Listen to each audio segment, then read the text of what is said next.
Hello, everyone. Benjamin Lindsay here, managing editor at Backstage. We are back for a second day in a row for another great interview, this time with Mr. Bradley Whitford. He'll be sitting with us for the next 20 minutes or so to talk all things acting, craft, career, and specifically his most recent role in The Handmaid's Tale, which just won him an Emmy last year, and he's eligible again this year for season 3. Very excited to pick his brain a little bit and get to know him and get his best acting career advice for all you guys out there. Thanks for tuning in. We'll be live in just a moment when he requests to join this live, and we can go ahead and do it. But if you were witness yesterday, sometimes these things take a couple minutes to get connected and get it all squared away. So appreciate your patience just while we sort it out. Amazing. I'm so sorry. No problem. I want to thank my daughter for helping me. Hello. And my cat for seeing Thank you to you both. Thank you to you both. Thank you, honey. Well, thanks for joining me today. I didn't realize you were calling in from another account. I would have kept an eye out. You know, I'm not quite sure how that happened, but I don't understand a lot of that stuff. That's all right. That's all right. Well, I appreciate you figuring it out for us. How are you holding up? How's everything? I'm good. It's a crazy time. Mm-hmm. Layers of existential, political upheaval. It's an intense time. I mean, I personally, you know, one of the luckiest people on the planet, but I really worry about what young people are going through now, and it's intense. Young actors, I worry about. You know, I think back.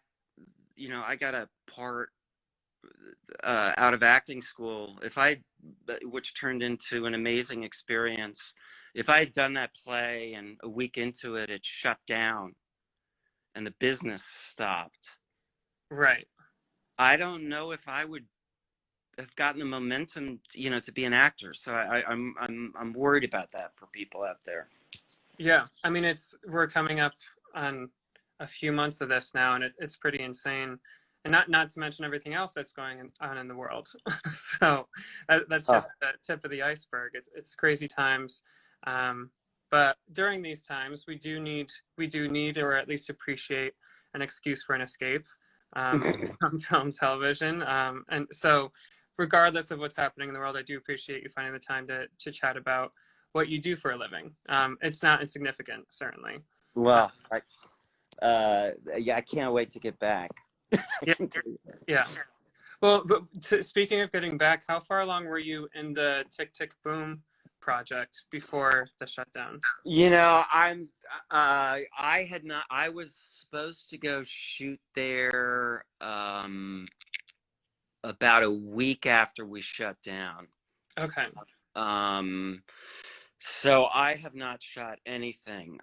You know, I think they had only been shooting for a short time. I talked to Lynn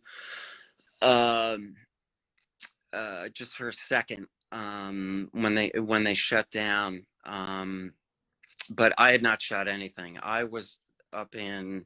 It was funny because I was going up to do Handmaid's Tale, and I'd been talking to my political friends at the beginning of March. And I mentioned that I was going up to Toronto, and they were like, "Oh, don't! This is going to be bad." Right.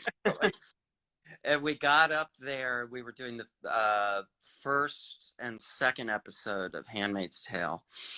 And I was sitting on the set, and I was reading for the first time the safety admonition of wash your hands, and whatever you do, don't touch your face. And while I was reading that for the first time, you know, you're on a set, like 3 different people touched my eyelids. Right. It's an end to the job, but yeah, it's not the best time to be doing that, certainly. Yeah. Well, it's funny, during this time, even in just last week, I've spoken with various people who run in your professional circles. We had Chris Maloney on yesterday, who of course Oh, Handmaids. he's a hoot, man. Yeah, no, it was great. I never really knew him. He is a trip. Yeah. He was a lot of fun to work with, and he's like a rooster or something. The head hen, yeah. Yeah. Then last week, going back a little further, I spoke with Moni Yakim, who you Oh my God! probably had at Juilliard, right? Into Yeah. circle, and crush them. Yeah. Yeah. Exactly.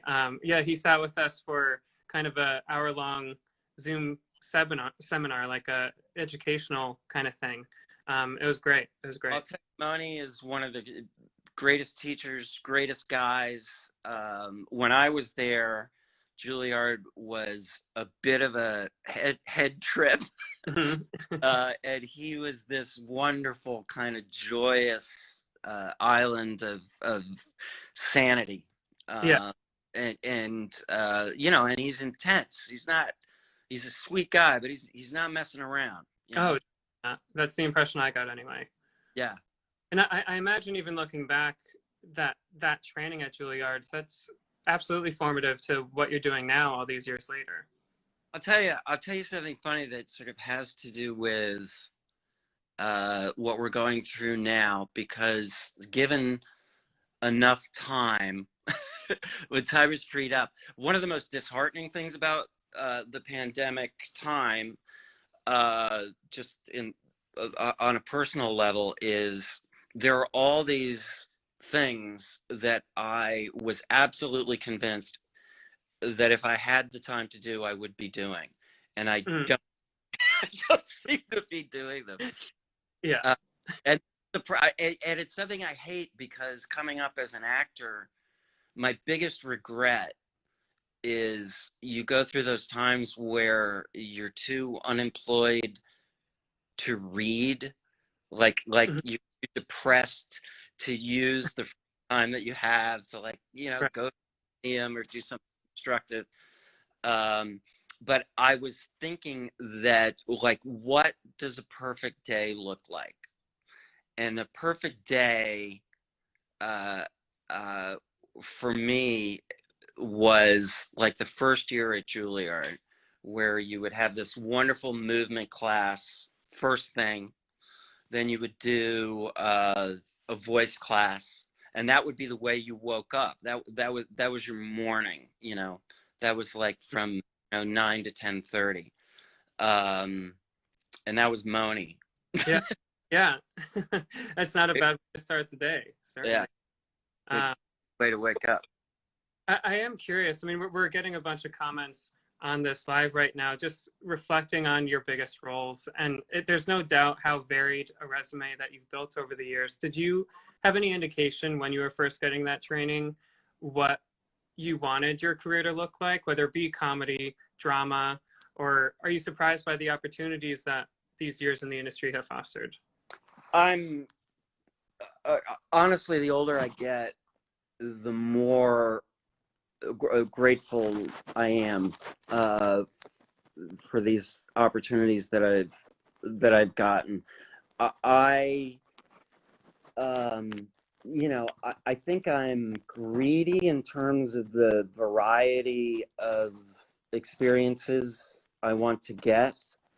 I love doing radically. Whenever I'm doing one thing, I want to do. If I'm doing something dark and subtle, my first instinct is then to want to do, some slapstick. And I've been really, really lucky. I always tell the story of, because I've had all these lucky experiences, and I've been able to be in these things, which, on top of being these creative experiences that I'm so grateful for, also tend to have this sort of social component. And people will say, is that intentional? And I always tell the story of, I did a movie with Clint Eastwood in the 90s, and we're on the set, and I'm reading the arts and leisure section. He had just won the Oscar for Unforgiven, and on the arts and leisure section, it's this iconic picture of him, and it says, Clint Eastwood's vision of America. And I said, "Hey, did you see this?" And he said, 10 years ago, I was working with an orangutan. Now they think I'm Gandhi. Like he said, all I have ever done is taken the best part available. Yeah. So there was no plan involved. But I've been really grateful to be able to mix it up. And one thing that coming out of the theater really helps with is you get to do a much wider variety of characters. And the experience at Juilliard, where you're basically making a deal with yourself of like, okay, I'm going to go into debt, but I'm going to spend 90% of my time acting instead of supporting myself, and spending 10% of the time acting, and being able to do all those different, radically different kind of roles there, sort of outside of commercial casting pressures. Just the variety of it, I think was really helpful. Yeah, energizing to say the least. Yeah. But yeah, I mean, thinking about it, we have The West Wing to Billy Madison to now the Hale. I mean, it runs the gamut, certainly. Yeah, it's it's a wide variety of stuff, and that's that's the way I like it, I guess. Well, to speak specifically to The Handmaid's Tale, how do you feel this role in particular has made you a better actor? Do you feel like it's absolutely. I'll tell you, Lawrence is I've gotten to play some wonderful characters. Lawrence is absolutely the most interesting to play. And I always say that talking about acting is like dancing about architecture. Like, you can do it all day, but it's really kind of pretentious. But at the risk of being pretentious, I had a pretty clear idea of what this guy might be like. And I thought of him. There was a guy, Secretary McNamara was. There's a movie called The Fog of War, which is a documentary, and McNamara was a brilliant guy who ended up using his brilliance to exterminate 3 million people in Southeast Asia during the war. It was a situation where his humanity got obliterated by his big brain. And what I just and I think it's a similar. That was my sort of starting point for this guy. But he's always in play. He's not. Previously, I would, looking at a part, it would be kind of narrowing in on what that character is. And there's something about playing this guy that makes me think about opening the aperture, and there's a lot of radically conflicting things in him, and it's just written so well. In a lesser show, a character like Lawrence, who is objectively evil in terms of what he has created and unleashed, in a badly written version of that character would have an epiphany and suddenly be good. This writing is a lot more complex, because if you did that simplistic way, it would be an insult to the genuine obstacle that Lizzie's character June is up against. That's not the way the world works. Right. Right. And to run with that comparison to McNamara, I mean, this character Lawrence is constantly in conflict between his big brain and his humanity, but not in a cheesy way, not in the way that he would have an epiphany and turn good. Right. That's the crux of it. It's a struggle, and we always you know, we're always looking for conflict, and what's interesting with this guy is um, there's anxiety when he's just sitting there Yeah. because there is such an ongoing internal uh, uh, conflict. It just is the most fascinating thing, and that set. God, I wish every actor or no actor should be able to work on a set like that. Lizzie creates a phenomenal atmosphere, which is actually very weirdly loose because the material's so dark. I always tell the story that yeah, we're in Canada, shooting in Toronto, and I don't want to make generalizations, but Canadians tend to be like really sweet. um, so the crew are these, you know, genetically, stereotypically the sweetest people on the planet, and then the material is so brutal.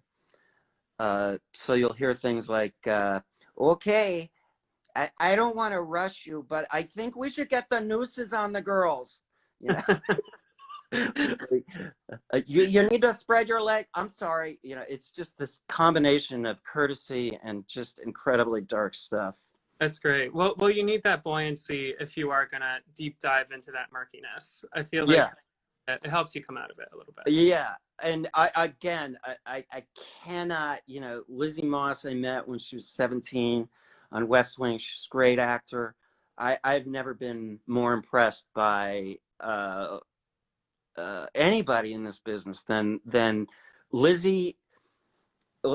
There's one of the most frustrating things I think about being an actor, even if you get lucky, is we tend to adopt a psychology of submission because the way the business is set up, in order to do what we do, somebody has to write something, somebody has to produce it, somebody has to direct it, and then somebody has to cast you.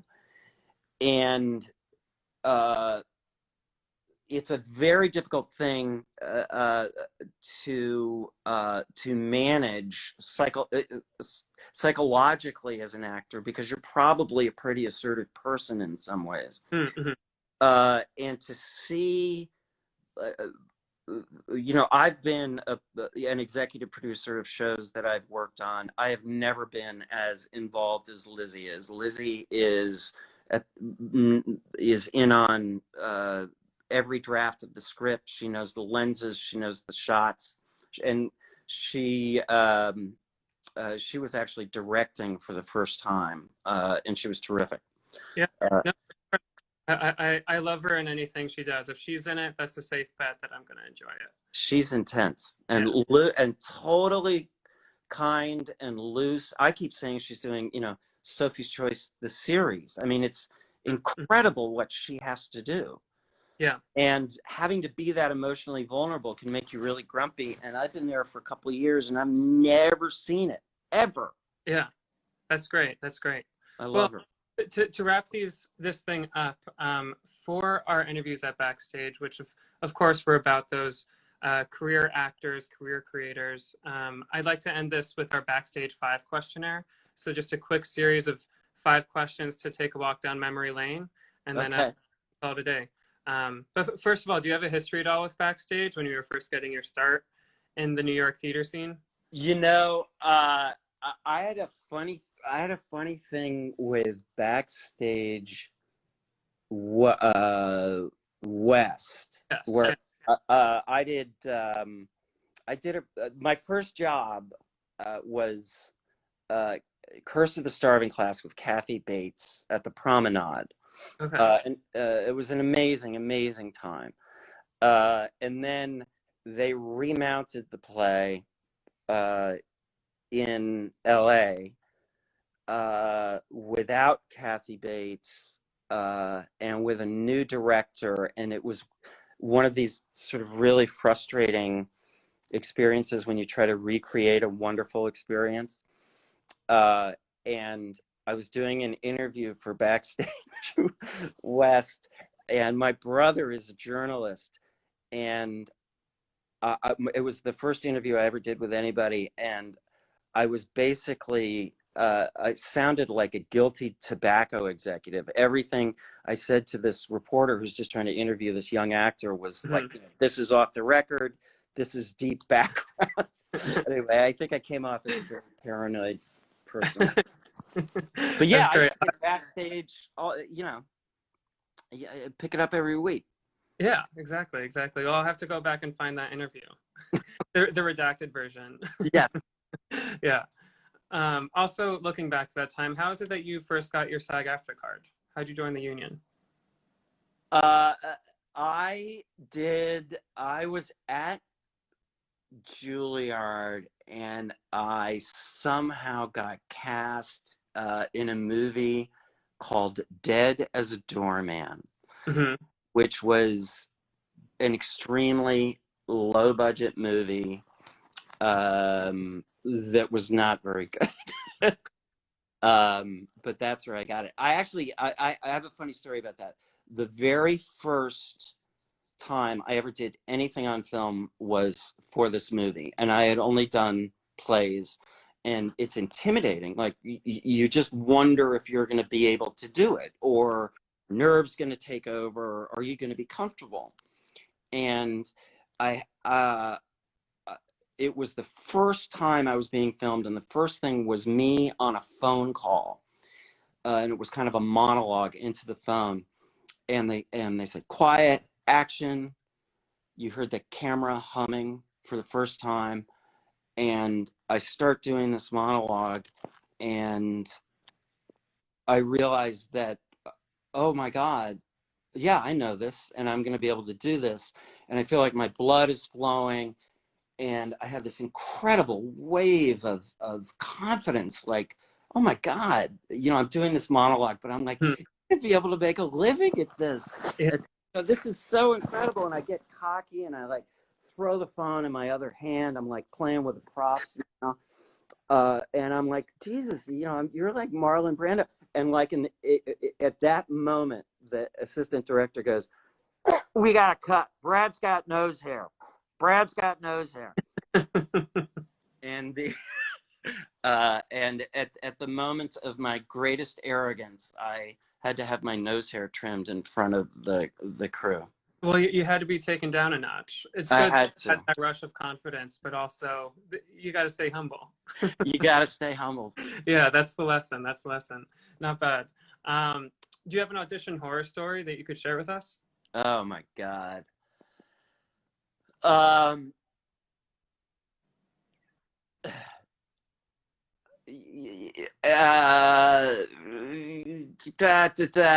yeah, I have 1,000. The greatest one. Have you ever interviewed John Slattery? I haven't actually. Big fan, but haven't had the chance. John Slattery has the greatest audition horror story. I'll have to get him on the line. I think you should seek him out. I feel guilty because it's so good. I tell it all the time. Listen, there are, I think there are less now, but I will happily go on the record saying that Oliver Stone is the most toxic human being I've ever met in my life. Notoriously horrible, especially to women. But fundamentally just cruel. And being cruel to actors who are auditioning is like, shooting fish in a barrel.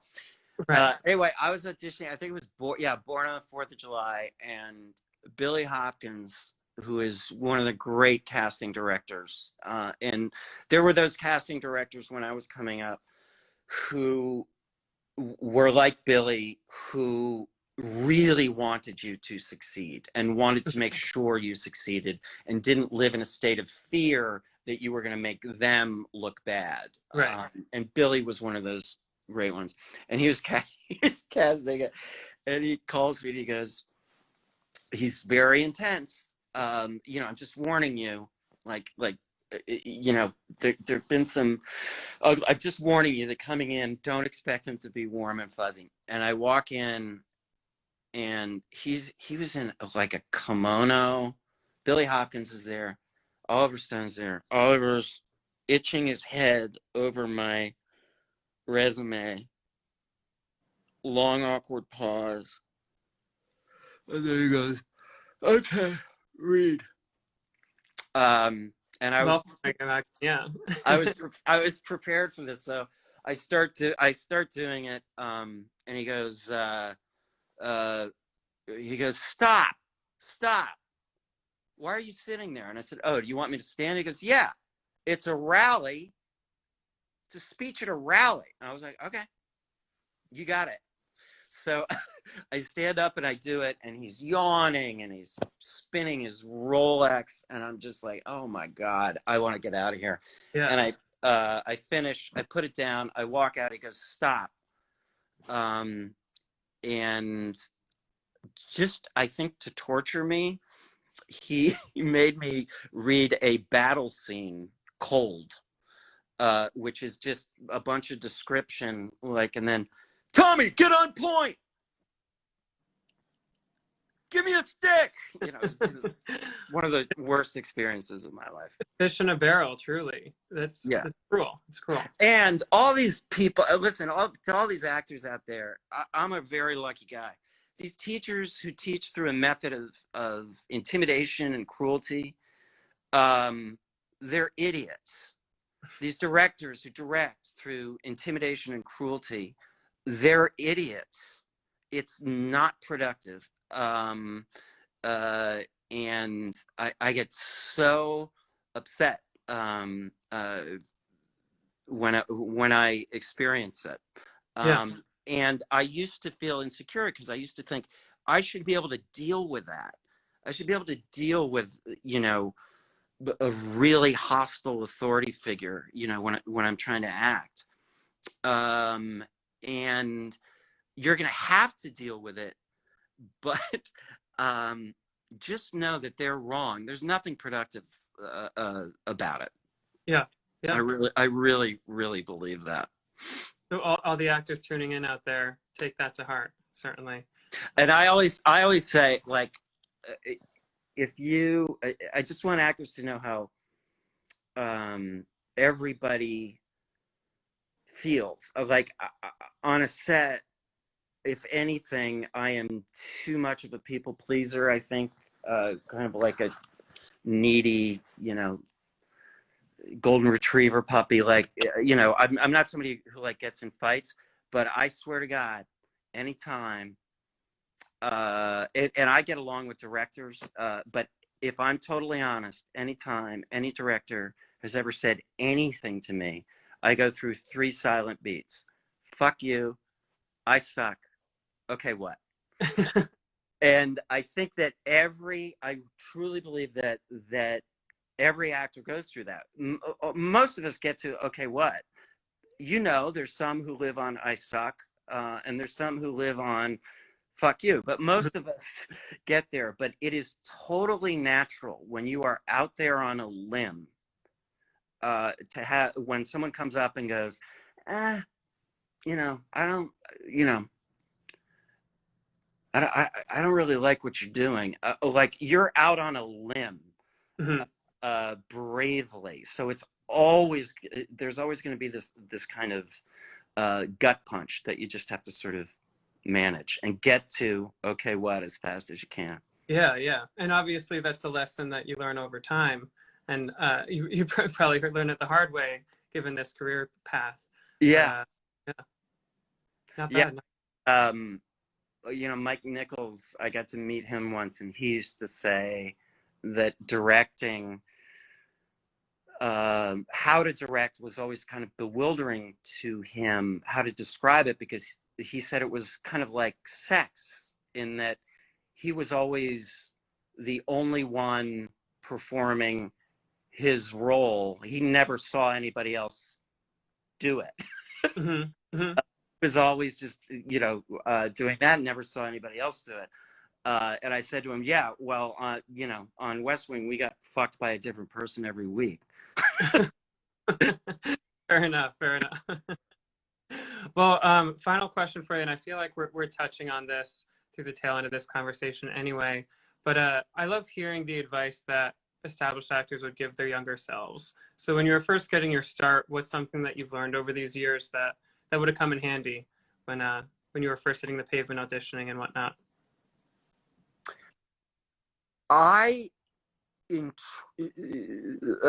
First of all, I think people always feel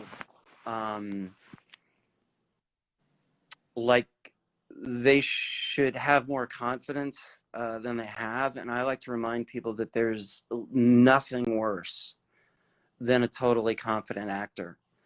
Mm-hmm. And some of the greatest actors we love the most, precisely because, you think of James Gandolfini walking around with that bag of insecurity, which was part of what made him such a fascinating actor. Absolutely. And weird thing, because you're constantly, as an actor, you're subjecting yourself to do for a living what most people think of as their worst nightmare, standing up in public, and you're constantly trying to get more comfortable there, and ironically, if you get too comfortable, try to use it. Two other quick things. Just because I get so insecure whenever I'm starting to work on something, I made a little deal with myself, which was, I'm not allowed to be insecure. I'm not allowed to, listen to the radio station K-fucked in my head until I've memorized my lines. Mm-hmm. And then I find that simply the act of memorizing gets me working, starts things going, and gets me past, the fear of trying to pretend to be somebody else in public, any time. It helped me a lot. I hated auditioning. It helped me a lot to just decide there's no way I'm going to get this part.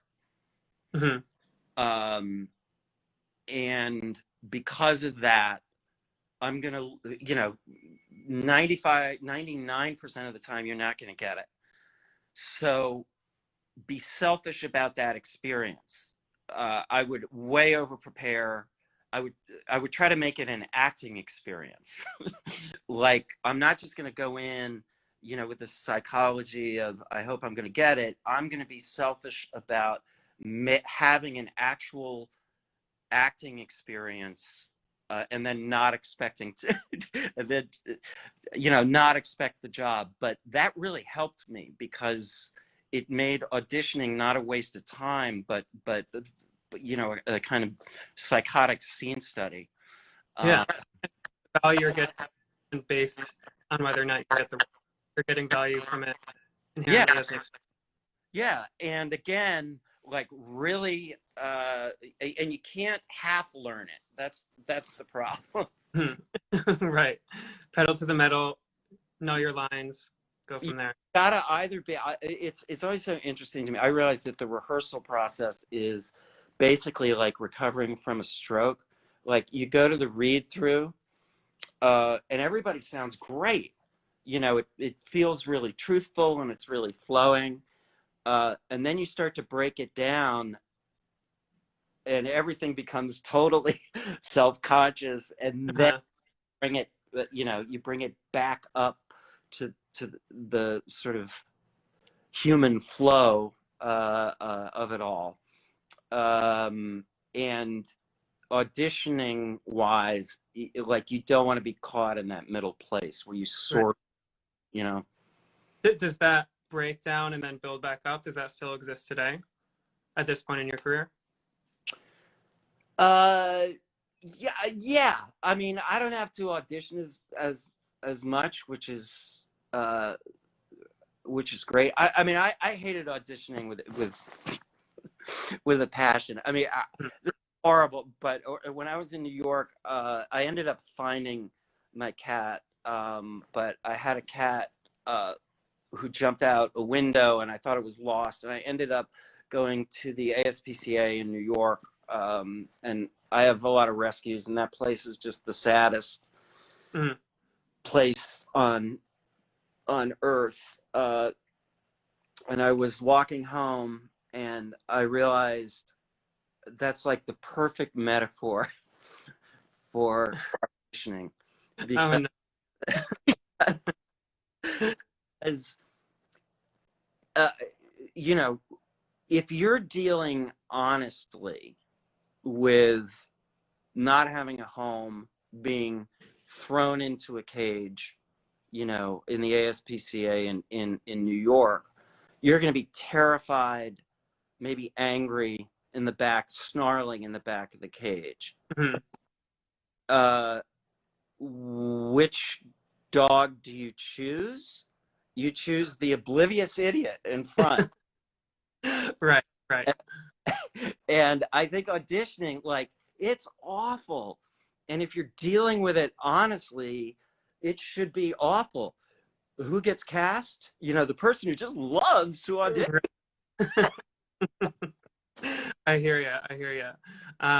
Well, this has been a great chunk of time with you. Thank you for lending your insight, and especially during this time, it's been great to pick your brain a little bit. Well, it's great to talk to you. Love to everybody. Stay healthy. Vote in the name of God. I'm in New York myself. I got out this morning. Oh, good. So everyone else out there, do the same. Certainly. Did you go to a polling place? I did, yeah, because my address recently changed, and it just made more sense to get out there in person. Well, everybody out there needs to make a plan to vote, and get everyone you know to make a plan to vote, because this has never been more important. Yeah, definitely. Well, that's a great note to leave things on. Bradley, thank you again. Hey. And bye, everyone. Bye, everybody.